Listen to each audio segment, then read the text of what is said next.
Γεια σας, καλώς ήρθατε ακόμα μια φορά εδώ στο College Runner. Σήμερα ξανάρθαμε εδώ στο Ολυμπιακό χωριό. Κάνουμε την προπόνησή μας. Τρέξε έτσι ένα δεκάλεπτο την αρχή, έτσι χαλαρό. Και τώρα θα πάμε με ένα δεκαράκι. Κάλυψα μια διαδρομή που βρίσκεται έξω εδώ από το γήπεδο.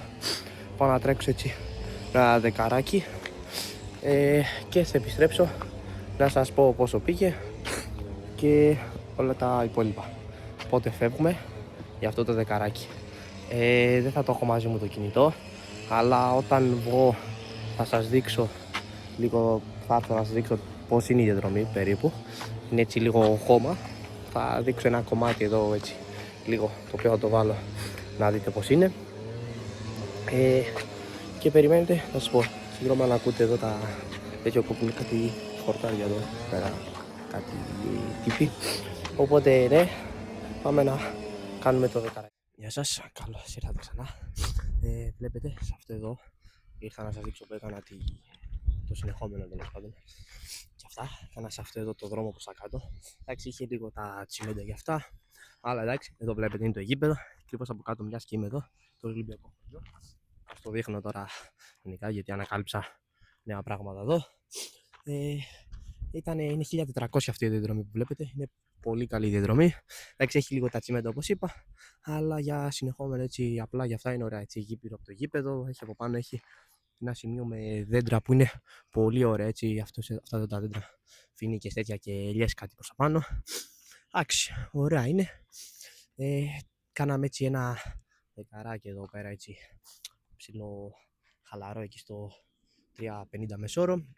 Σας το βάλω και κάτω εδώ να το δείτε και αυτά. Οπότε ναι, πάμε μέσα στο γήπεδο για να το κλείσουμε. Και όπως είδατε και η διαδρομή και αυτά.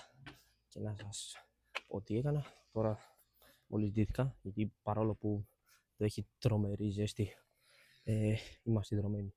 Ντύκαμε, πάμε προς το αυτοκίνητο για να φύγουμε.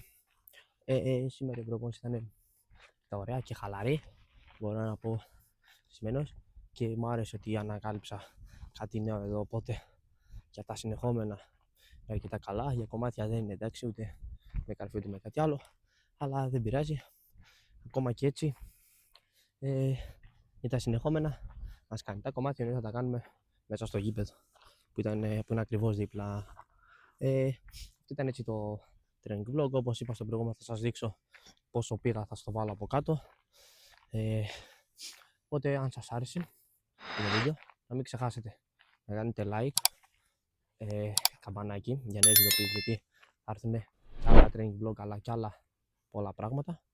Και ό,τι άλλο θέλετε γράψτε μου στα σχόλια, να το υλοποιήσω, γιατί όχι, όλα αυτά.